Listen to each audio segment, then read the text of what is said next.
Hello সবাইকে, আশা করি সবাই অনেক অনেক ভালো আছো। মেডিকেল ভর্তি পরীক্ষার খুব বেশি সময় নাই, তো এই শেষ সময়ে অ্যাকচুয়ালি মেডিকেল ভর্তি প্রস্তুতি কীভাবে খুব অল্প সময় গুছিয়ে নেওয়া যায় এটা নিয়ে তোমরা অনেক অনেক কোয়েশ্চেন করেছো। তোমরা এই সময় কেমনে পড়বা এবং কোন রুটিনে পড়বা, কী কী মানে তোমাদেরকে পড়তে হবে। যেহেতু এই কম টাইমে আসলে অনেক প্ল্যান করেও কাজ হয় না, সো অনেক প্ল্যান করে লাভ নাই এই টাইমে। সো আমি জাস্ট যে স্টেপগুলো তোমাকে বলবো এবং হচ্ছে যে জিনিসগুলো শেষ করতে বলবো, তুমি যদি জাস্ট এগুলো শেষ করতে পারো তাহলে এটা তোমার মেডিকেল ভর্তি পরীক্ষার জন্য কিন্তু ইনাফ হয়ে যাবে। সো আমি জাস্ট তোমাকে একটা চেক লিস্টের মতো বানাই দিব। সো ওইটা তুমি একটু দেখবা, দেখে তুমি যদি এখনও এই টপিকগুলো বা এইভাবে যদি না পড়ে থাকো বা এই অংশগুলো না পড়ে থাকো তাহলে এটা দ্রুত পড়ে ফেলবা, তাহলেই তোমার প্রিপারেশনটা কমপ্লিট হয়ে যাবে। কারণ আমি জানি তুমি হয়তো বা অনেক কিছুই পড়ছো, এখন জাস্ট তোমাকে জিনিসটা সাজাই নিয়ে আসতে হবে। আচ্ছা চলো আমরা শুরু করি। ফার্স্টে হচ্ছে আমরা পড়ার প্ল্যানটা একটু দেখবো, যে আমরা হচ্ছে একটু রুটিন মেনটেন করে পড়ার ট্রাই করতে পারি, অথবা যে রুটিনে আসো ওই রুটিনটা সুইচ করার আর দরকার নাই।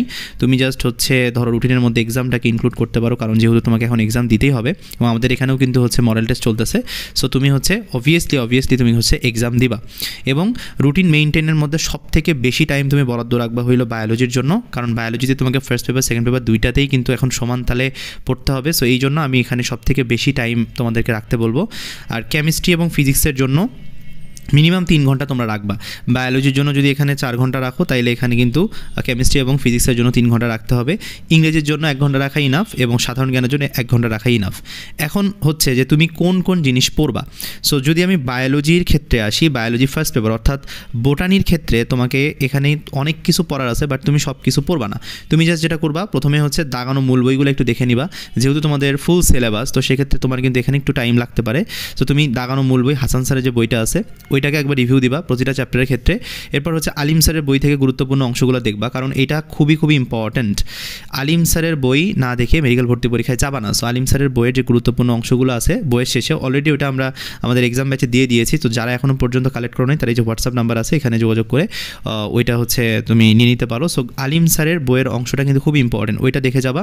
আর আলিম স্যারের বইয়ের যে এমসিকিউগুলো রয়েছে সেগুলো কিন্তু টিচাররা উঠায় দেয়। সো সেক্ষেত্রে কিন্তু এটাও অনেক বেশি ইম্পর্টেন্ট। তাহলে আমরা হচ্ছে একটা চ্যাপ্টার যখন দেখবো তখন ফার্স্টে আমরা হাসান স্যারের বইটা দেখে ফেলবো, এরপর আলিম স্যারের বইয়ের যে গুরুত্বপূর্ণ অংশগুলো শেষে রয়েছে ওগুলো দেখবো, এবং আলিম স্যারের যে এমসিকিউগুলো রয়েছে সেটা দেখবো।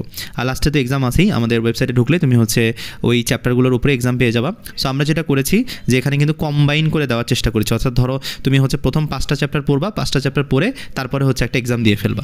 সো এইভাবে করলে তোমার কিন্তু অল্প সময়ের মধ্যেই হয়ে যাবে। তাহলে চ্যাপ্টার ওয়াইজ পড়াটাও হইলো, প্লাস রিভিশনটাও অনেক স্ট্রং হইলো। আচ্ছা, এরপরে যদি বায়োলজি ফার্স্ট পেপারের কথা বাদ দিয়ে এখন সেকেন্ড পেপারে আসি। সেকেন্ড পেপারে আবার হচ্ছে তোমাকে এক্সট্রা করে, এখন যদি তুমি বই নাও পড়ো তাও কোনো প্রবলেম নাই, তুমি যদি আগে থেকে বই পড়ে থাকো তাহলে ওটা রিভিশন দিও, কোনো প্রবলেম নাই। বাট বায়োলজির সেকেন্ড পেপারের ক্ষেত্রে প্রথমেই যেটা করতে হবে, আলিম স্যারের বই থেকে গুরুত্বপূর্ণ অংশগুলো পড়তে হবে। বইয়ের শেষে এগুলো দেয়া আছে। সো অলরেডি আমরা এক্সাম ব্যাচে এটা বারবার বলেছি যে তোমাকে কিন্তু আলিম স্যারের বইয়ের শেষের যে গুরুত্বপূর্ণ অংশগুলো রয়েছে এক কথায় সেগুলো কিন্তু পড়ে যাইতে হবে। এরপর হচ্ছে আলিম স্যারের এমসিকিউগুলো একটানে পড়ে ফেলবা, আর আজমল স্যারের যে এমসিকিউগুলো রয়েছে সেগুলো পড়ে ফেলতে হবে। এবং আজমল স্যারের বইয়ের এমসিকিউয়ে দেখবা যে অনেকগুলো এমসিকিউ দেওয়া আছে আগের বছরের প্রিভিয়াস ভার্সন যেটা আছে ওইটা সব থেকে ইম্পর্টেন্ট। হ্যাঁ, প্রিভিয়াস ভার্সনের কোশ্চেনে কিন্তু অনেক কোশ্চেন দেওয়া আছে যেগুলো তোমার টপিকগুলোকে কাভার করে দেয়। সো এটা বাদ দেওয়া যাবে না, অলরেডি এটাও আমরা অ্যাড করে দিয়েছি। আর লাস্টে গিয়ে হচ্ছে এক্সাম দিবা। তুমি ধরো বায়োলজি সেকেন্ড পেপারে মোট 12টা চ্যাপ্টার আছে, এই 12টার উপরে তুমি যদি 4টা চ্যাপ্টার করে মোট 3 4 12 3টা যদি এক্সাম দিতে পারো তাহলে কিন্তু তোমার এই চ্যাপ্টার ওয়াইজ কিন্তু আবার একটা রিভিশন হয়ে যাবে ভালো মতো।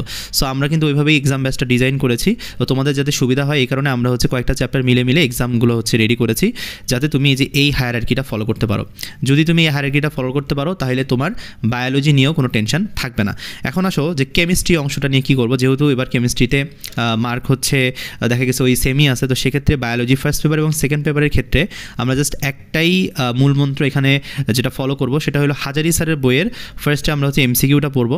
বক্সের মধ্যে যে এমসিকিউগুলো থাকে এটা হলো 3 স্টার, এটা পড়তেই হবে। এগুলো হচ্ছে হুবহু মুখস্থ না করে একটু বোঝার ট্রাই করবা যে এমসিকিউটাতে কী বলছে, কারণ মানে ভর্তি পরীক্ষার হলে তোমাকে কিন্তু কোয়েশ্চেনটা চিনতে হবে। এরপর হাজারি স্যারের যে অনুসরণীর এমসিকিউগুলো আছে এটা তো মাস্ট রিড, এটা পড়তেই হবে। এরপর কবির স্যারের এমসিকিউ, কারণ হচ্ছে হাজারি স্যারের বইয়ের এমসিকিউর পাশাপাশি কবির স্যারের এমসিকিউ পড়লে তোমার কিন্তু টপিকগুলো সব কাভার হয়ে যাবে। সো আলটিমেটলি কবির স্যারের এমসিকিউগুলো তোমাকে কিন্তু একটা ব্যাকআপ ভালো দিবে। সো সেক্ষেত্রে কেউ যদি বইও না পড়তে পারো সেক্ষেত্রে আমি বলবো হাজারি স্যার এবং কবির স্যারকে মিলায়া তুমি এমসিকিউগুলো সলভ করে যাও, ইনাফ।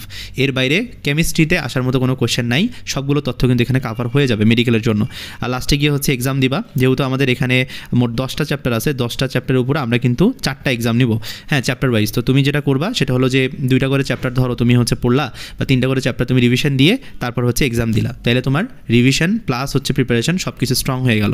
আর এক্সামে যে ভুলগুলো তুমি করবা এগুলো তোমাকে কিন্তু দেখতেই হবে, ওকে।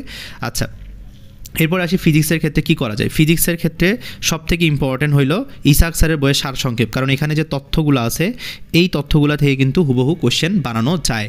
তো টিচাররা কিন্তু এই ইসাক স্যারের বইয়ের যে এমসিকিউগুলো আছে এগুলো থেকেও যেমন কোশ্চেন করে, সেরকম কিন্তু তথ্যগুলো থেকেও কিন্তু তারা হচ্ছে কোশ্চেনগুলো মেক করে। তো তার মানে আমাকে এখানে ইসাক স্যারের বইয়ের সারসংক্ষেপটা, অর্থাৎ বইয়ের শেষে দেখবা সারসংক্ষেপ দেওয়া আছে, এটা পড়তে হবে। আর তপন স্যারের এমসিকিউগুলো পড়ে যাও, কারণ এগুলো হচ্ছে অনেক ইম্পর্টেন্ট এবং স্ট্যান্ডার্ড কোশ্চেন, যেহেতু বোর্ড কোশ্চেন কিছু কোশ্চেন আমাদের ফিজিক্সে আসতে দেখা যায়। ফিজিক্সে 15 মার্ক হইলেও কিন্তু তখন স্যার এমসিকিউগুলো একটু পড়ে যাইতে হবে।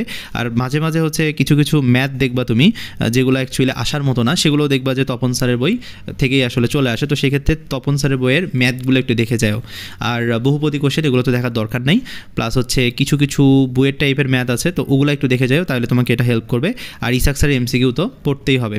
আর এগুলো জিনিস আসলে মুখস্থ করে হয় না, তোমরা জাস্ট একটু বোঝার ট্রাই করবা যে প্রশ্নে কী বলছে, প্রশ্নে কী বলছে, এই প্রশ্নটা যদি তুমি বুঝতে পারো তাহলে ভর্তি পরীক্ষার হলে কিন্তু তোমার কোশ্চেনগুলো অ্যান্সার করতে ইজি হবে বা তুমি ধরতে পারবা। আর লাস্টে গিয়ে হচ্ছে এক্সাম দিবা, কারণ এখানে আমরা কয়েকটা চ্যাপ্টার মিলে মিলে হচ্ছে এক্সাম সেট করে রাখছি, এবং এটা যেহেতু স্ট্যান্ডার্ড এক্সাম একদম মেডিকেল এবং ডেন্টালকে টার্গেট করেই, তো সেক্ষেত্রে তোমার কিন্তু এটা খুবই মানে হেল্প করবে যে তুমি একটা জিনিস পড়ে দেন হচ্ছে এক্সাম দিয়ে নিজের ভুলগুলো দেখতেছো।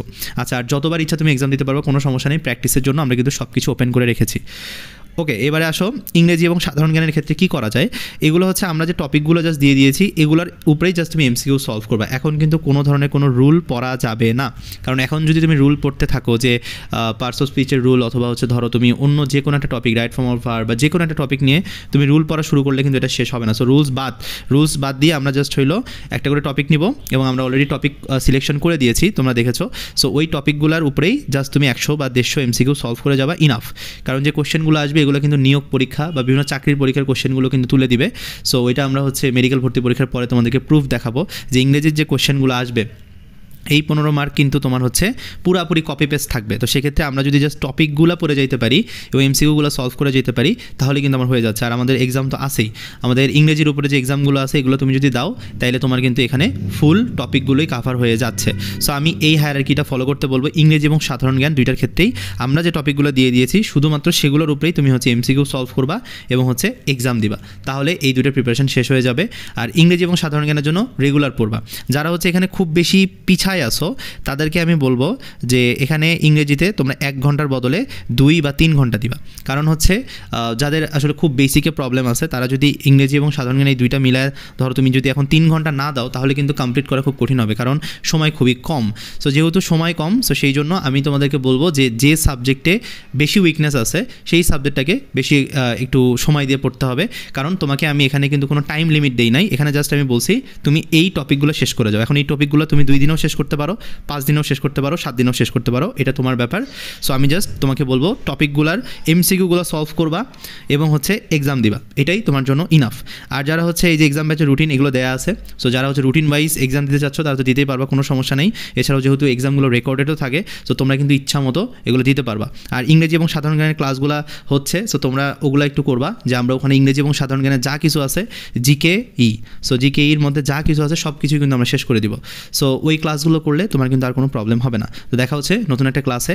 আর আমাদের এক্সাম ব্যাচে যারা অ্যাড হইতে চাও এই যে হোয়াটসঅ্যাপ নাম্বার দেওয়া আছে, তোমরা কিন্তু এখানে যুক্ত হয়ে যেতে পারো। ধন্যবাদ সবাইকে।